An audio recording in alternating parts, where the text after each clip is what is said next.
నమస్తే, నేను మాధవరెడ్డి. మీరు చూస్తున్నారు జిందగీ మీడియా. తెలంగాణలో పార్లమెంట్ ఎన్నికల వేడి సమ్మర్తో పాటు వేడైతే రంజుకున్నది. అన్ని కాన్స్టిట్యున్సీలో అయితే ప్రచారం జోరందుకుంది. ముఖ్యంగా వనపర్తి జిల్లాలో ఉన్న వనపర్తి టౌన్లో ఉన్న మనం నార్కల్ పార్లమెంట్ సెగ్మెంట్లో ఈ సెగ్మెంట్లో ఎమ్మెల్యే మేజారెడ్డి గారు అయితే రాష్ట్ర వ్యాప్తంగా ఏ ఎమ్మెల్యే కూడా తన సొంతంగా తిరుగుతున్నారు. ఏ ఎమ్మెల్యేలు కూడా చేయనంతటువంటి కృషి అయితే తను చేస్తూ తన పార్లమెంట్ నియోజకవర్గంలోని ఎంపీ మల్లు రవి కోసం అయితే ట్రై చేస్తున్నారు, గెలుపు కోసం అయితే ట్రై చేస్తున్నారు. ఆయన అడిగి తెలుసుకుందాం. అసలు అన్న నమస్తే అన్న, మొన్న మేము చూసిండే మీ అసెంబ్లీ ఎన్నికల ప్రచారం చూసిండే, అప్పుడు కూడా మీరు ఇట్లా ఇంటింటికి తిరిగినటువంటి నేపథ్యం అయితే కనిపించలే. ఈరోజు ఆ గెలుపు బాధ్యతను మీద వేసుకొని తిరుగుతున్నటువంటి ఎట్లుంది ప్రజల నుంచి రెస్పాన్స్ ఎట్లుంది? ఎందుకంటే మీరు 4 నెలలు అయితే గడిచింది, 6 గ్యారెంటీలు అనేటువంటి ఇంకా అందరికీ చేరలేదనేటువంటి కూడా ఓ విమర్శ నేపథ్యంలో మీరు ఇంటింటికి పోతున్నారు. ప్రజల రెస్పాన్స్ ఎట్లుంది? అప్పుడు నవంబర్లో జరిగిన జనరల్ ఎలక్షన్లో అప్పుడు మాకు 21 రోజే టైం ఉండే కాబట్టి అన్ని గల్లులు అన్ని ఇళ్ళు తిరగలేకపోయినాం.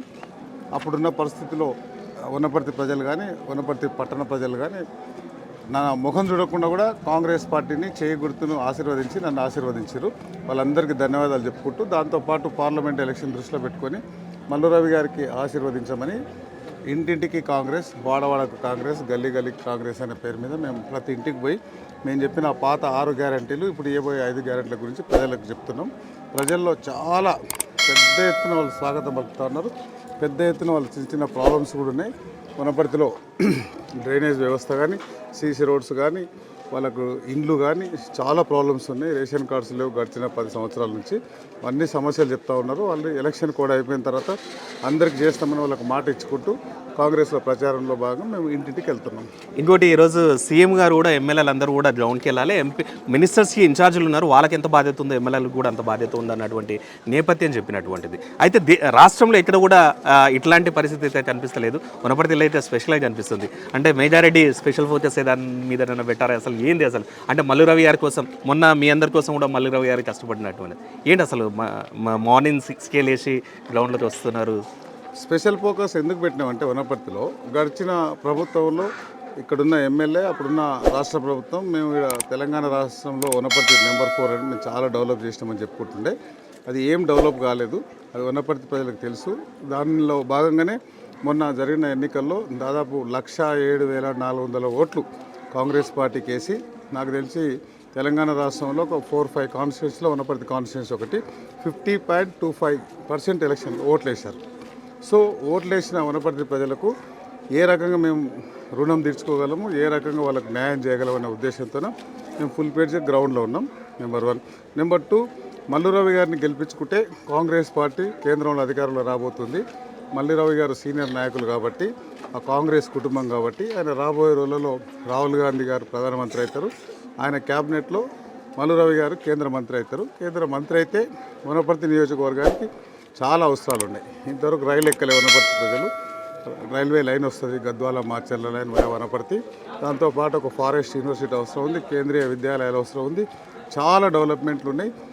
సెంట్రల్ గవర్నమెంట్ స్కీమ్స్ తీసుకొచ్చి గౌరవ రేవంత్ రెడ్డి గారితో పాటు కేంద్ర ప్రభుత్వ నిధులు తోడైతే వనపర్తి అభివృద్ధి చాలా ముందుకు పోతున్న ఉద్దేశంతో ఈ 5 సంవత్సరాల్లో ఇంతకుముందు చెప్పిన పెద్దలందరికంటే 100 కోట్లను ఎక్కువ తీసుకొచ్చి వనపర్తి నియోజకవర్గం డెవలప్ చేసే బాధ్యత తీసుకుంటున్నాం. దానిలో భాగంగానే ప్రజలకు కన్విన్స్ చేసుకుంటూ, ప్రజలకు ఎక్స్ప్లెయిన్ చేసుకుంటూ తిరుగుతున్నాం. చివరిగా ఒకటి, ఇది ఎస్సీ రిజర్వ్డ్ కాన్స్టిట్యున్సీ. జనరల్గా దళిత ఆశకిరణం, దళిత బహుజన జ్యోతి అనేటువంటి ప్రవీణ్ కుమార్ గారు కూడా ఇక్కడ నార్కల్ పార్లమెంట్లో ఉన్నారు. దాంతోపాటు క్లీన్ ఇమేజ్ ఉన్న రాముల కొడుకు భరత్ కూడా ఉన్నారు. ఈ ముగ్గట్లో మరి మల్లు రవి గారికి ఎందుకు వేయాలి? వనపర్తి నియోజకవర్గం కానీ ఇప్పుడు నార్కల్ పార్లమెంట్ సెగ్మెంట్ కానీ మీరు ఇచ్చేటువంటి మెసేజ్ ఏంటి ఫైనల్గా? మీరు అన్నట్లు ప్రవీణ్ కుమార్ గారు బీఆర్ఎస్లో చేరక ముందు వరకు ఆయన మీద మాకు కూడా గౌరవం ఉండేది, పర్సనల్ రెస్పెక్ట్ ఉండేది ఆయన మీద. ఐపీఎస్ ఉద్యోగానికి రిజైన్ చేసి ఒక బీఎస్పీ బహుజనుల కోసం, బహుజనుల వాళ్ళ డెవలప్మెంట్ కోసం ఆయన ఒక పార్టీలో జాయిన్ అయ్యి వాళ్ళ కోసం ప్రయత్నం చేస్తున్నప్పుడు మేమందరం మాతో పాటు తెలంగాణలో ఉన్న మాదిగలందరూ, తెలంగాణలో ఉన్న పెద్దలందరూ ఆయనకు సపోర్ట్ చేసినారు, గౌరవించారు. కానీ ఆయన రిజైన్ చేసిన తర్వాత, ఆయన రిజైన్ చేయడానికి కారణం ఏంటి? కేసీఆర్ని పొట్టు తిట్టిండు ఆయన. అట్లాంటి మనిషి మళ్ళీ కేసీఆర్ బీఆర్ఎస్లో చేరిండు కాబట్టి ఆ మునిగిపోయి పడవ ఎక్కిండు. ఆయన రాంగ్ డిసిషన్ తీసుకున్నాడు. ఆయన తీసుకున్న డిసిషన్ తప్పని వనపర్తి ప్రజలతో పాటు తెలంగాణ అందరికీ తెలుసు. ఫస్ట్ బీఆర్ఎస్ పార్టీ మునిగిపోయే పడవ, దానికి ఎవరు ఓట్లేరు. ఇకపోతే బీజేపీ క్యాండిడేట్ మొన్నటి వరకు సిట్టింగ్ బీఆర్ఎస్ ఎంపీ ఆయన నాకు తెలిసి ఇప్పటివరకు కండువ కప్పుకోలే. ఆయననేమో బీఆర్ఎస్ పార్టీ ఎంపీ ఉన్నాడు, కొడుకేమో బీజేపీ క్యాండిడేట్ ఉన్నాడు. సో ఇవన్నీ ప్రజలు గమనిస్తున్నారు. ఆ బీజేపీ పార్టీకి వేస్తే, మతతత్వ పార్టీకి వేస్తే బీజేపీ కార్పొరేట్ కంపెనీలకు, కార్పొరేట్ వ్యవస్థకు వాళ్ళు పట్టం కడుతున్నారు. బీద ప్రజలను పట్టించుకోవట్లేదు. కాబట్టి ఇవన్నీ బీజేపీకి వేసినా బీఆర్ఎస్కి వేసినా రెండు ఫెవికాల్ బంధం ఉన్న పార్టీలు కాబట్టి ఎవరికి వేసినా చెత్తబుట్టలు వేసినట్లు. సో వాళ్ళు ఎవరికి ఏదో ఇక్కడ 5 సంవత్సరాలు మెగారెడ్డి ఎమ్మెల్యే ఉంటాడు, అక్కడ 5 సంవత్సరాలు రేవంత్ రెడ్డి గారు ముఖ్యమంత్రి ఉంటాడు. కాబట్టి మీకు ప్రజలకు న్యాయం జరగాలన్నా, ఇండ్లు కావాలన్నా, పెన్షన్ కావాలన్నా, ఇంకేం కావాలన్నా కాంగ్రెస్ పార్టీ మీకు శ్రీరామ రక్ష. కాబట్టి కాంగ్రెస్ పార్టీ కోట్లేమని కోరుకుంటున్నాను. Thank you. ఇది ఇక్కడ ఉన్నటువంటి పరిస్థితి నార్కల్ పార్లమెంట్ సెగ్మెంట్లో. వనపర్తి ఎమ్మెల్యే మేజారెడ్డి గారు మార్నింగ్ 6 o'clock నుంచి, మార్నింగ్ వార్ నుంచి ఈవినింగ్ కూడా వాక్ చేస్తూ ప్రజల్ని కలుస్తూ తమ ఏం చేయబోతున్నాం అనేది స్పష్టంగా చెప్తున్నారు. ఎన్నికల కోడ్ ఉన్నందువల్ల కొన్ని పథకాలు అయితే హోల్లో ఉన్నాయి. ఎలక్షన్ కోడ్ పోయిన వెంటనే ఆ పథకాలు 6 గ్యారెంటీలు కూడా స్పష్టంగా అమలు చేస్తామని కూడా చెప్తున్నారు. That's all for today. Thank you.